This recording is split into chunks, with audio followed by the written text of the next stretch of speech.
আমি আজকে একটা শক্ত চিড়ের অভিনব রেসিপি বানাবো, যেটার নামকরণের দায়িত্ব কিন্তু আপনাদের ওপরই রইল। এই শক্ত চিড়েটা, যেটার মধ্যে রয়েছে fibre, iron, magnesium, phosphorus. Iron থাকার জন্য স্ত্রীলোকের জন্য এবং যারা ভেজিটেরিয়ান আছে তাদের জন্য ভীষণই উপকারী, এবং ফাইবার থাকার জন্য ডাইজেশন ভালো হয়। Hello viewers, good morning. Daily ভোগসেবা ব্লগে আপনাদের সবাইকে অনেক অনেক স্বাগত। আজকে আমি ভগবানের সকালের ভোগের জন্য একটা নতুন রেসিপি বানাবো, অভিনব রেসিপি শক্ত চিড়ে দিয়ে। এর জন্য দেখুন আমি চিড়ে নিয়ে নিয়েছি, শক্ত চিড়ে এখানে নিয়েছি, এটা 150 গ্রাম শক্ত চিড়ে নিয়েছি। তো 150 গ্রাম শক্ত চিড়ে আমি ভালো করে পরিষ্কার করে বেছে নিয়েছি। এবার এটা আমি পরিষ্কার জলে সুন্দর করে ধুয়ে নিয়ে এটা আমি আধ ঘন্টার জন্য ভিজিয়ে দেবো। যেহেতু শক্ত চিড়ে, আধ ঘন্টা ভেজানোর পরেও এটা ঝরঝরে থাকবে। তো আধ ঘন্টা আমি চিড়েটা ভালো করে ধুয়ে নিয়ে ভিজিয়ে দিচ্ছি। আমি আধ ঘন্টার জন্য এটা ভিজিয়ে রেখে দিয়েছিলাম। ভিজিয়ে রাখবার পরে এটা যতটুকু জল শোক করবার শোক করে নিয়েছে। নেওয়ার পরে অতিরিক্ত জল খানিকটা পড়ে আছে, অতিরিক্ত জলটা আমি পুরোপুরি ঝাড়িয়ে নেব। দেখুন এটা জল শোক করার পরেও কতটা ঝরঝরে আছে। অতিরিক্ত জলটা এবার আমি ফেলে দেবো, ফেলে দিয়ে এটাকে ভালো করে একটু শুকনো করে নেব, যাতে আমার রেসিপিটা বানাতে সুবিধা হয়।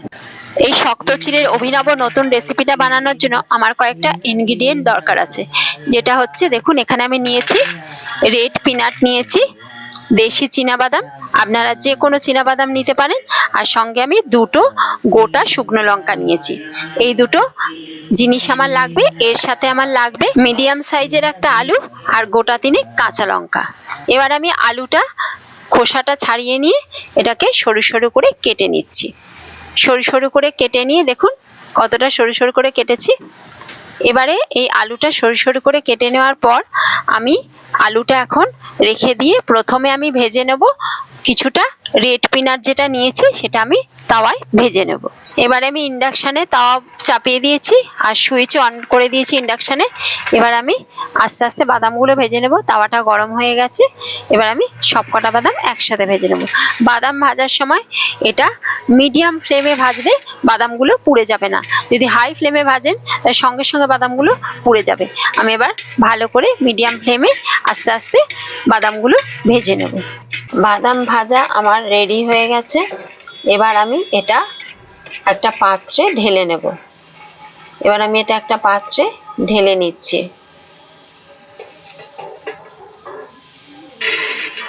পাত্রে ঢেলে নিলাম। এবার ইন্ডাকশানে কড়াই বসিয়ে দিয়েছি, কড়াইয়ের মধ্যে সরিষার তেল দিয়ে দিলাম।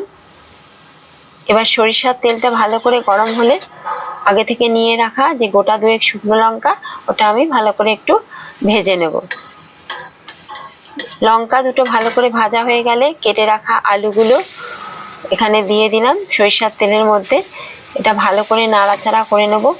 তার মাঝখানে আমি এখানে পরিমাণ মতো লবণ এবং অল্প পরিমাণে হলুদ অ্যাড করে দেবো।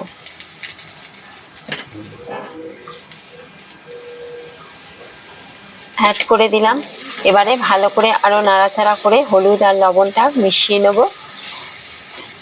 এবারে ভিজিয়ে রাখা যে চিড়েটা আমি জল ঝরিয়ে শুকনো করতে দিয়েছিলাম, তো ওটার মধ্যে আমি অল্প পরিমাণে হলুদ এবং অল্প পরিমাণে লবণ দিয়ে দিলাম। ভালো করে চিড়েতে মাখিয়ে নিলাম লবণ এবং হলুদটা, যাতে চিড়ের গায়ে হলুদ এবং লবণটা ভালো করে মিশে যায়। এবারে এটা আমি রেখে দিয়ে আলু ভাজাটা আমার অলমোস্ট রেডি হয়ে গেছে। এটাকে আমি তুলে নিচ্ছি একটা পাত্রে।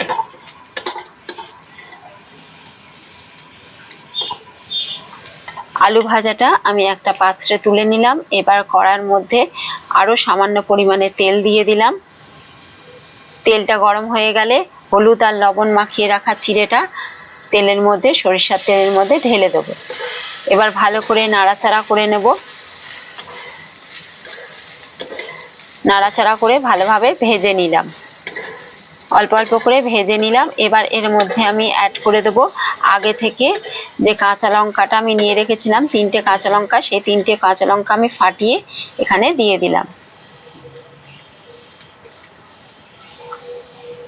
3টে কাঁচা লঙ্কা ফাটিয়ে দিয়ে দিলাম। দেওয়ার পরে আরো ভালোভাবে নাড়াচাড়া করে নিলাম। এবারে আমি ভেজে রাখা আলুটা দিয়ে দিলাম, এর মধ্যে অ্যাড করে দিলাম। এবার ভালো করে মিক্স করে নিলাম চিড়ের সাথে আলুটা। চিড়ের সাথে আলু ভালোভাবে মিক্স হয়ে গেলে এবার ভেজে রাখা বাদামটা এর মধ্যে অ্যাড করে দিচ্ছি। ভেজে রাখা বাদামটা অ্যাড করে দেওয়ার পরে এটাও আলু এবং চিড়ের সাথে ভালোভাবে মিশিয়ে নিলাম, নিয়ে ভালো করে নাড়াচাড়া করে নিলাম। এইভাবেই আমি রেডি করে ফেললাম ভগবানের ভোগের জন্য চিড়ের তৈরি এই অভিনব নতুন রেসিপিটা, যার নামকরণ আমি এখনো করে উঠতে পারিনি। আপনাদের ওপরই দায়িত্ব দিলাম এর নামকরণ করার। আপনারা কিন্তু কমেন্টের মাধ্যমে অবশ্যই এর নাম কি হয় জানাবেন, আর অবশ্যই কিন্তু বাড়িতে ট্রাই করবেন এবং ট্রাই করার পর নিজেও খাবেন, অন্যকেও খাওয়াবেন এবং ভুলবেন না কিন্তু বলতে যে এই রেসিপিটা কেমন হলো। আজকের মতো তাহলে ব্লগ এখানেই শেষ করলাম। পরের ব্লগে আবারও দেখা হচ্ছে অন্য কোনো নতুন ভগবানের ভোগের রেসিপির সাথে। সবাই ভালো থাকবেন, সুস্থ থাকবেন, সাবধানে থাকবেন। আর যদি ভিডিওটা ভালো লেগে থাকে, রেসিপিটা যদি ভালো লেগে থাকে, একটা লাইক ও শেয়ার করে দেবেন। সাবস্ক্রাইব করার রিকোয়েস্ট রইল। Thank you.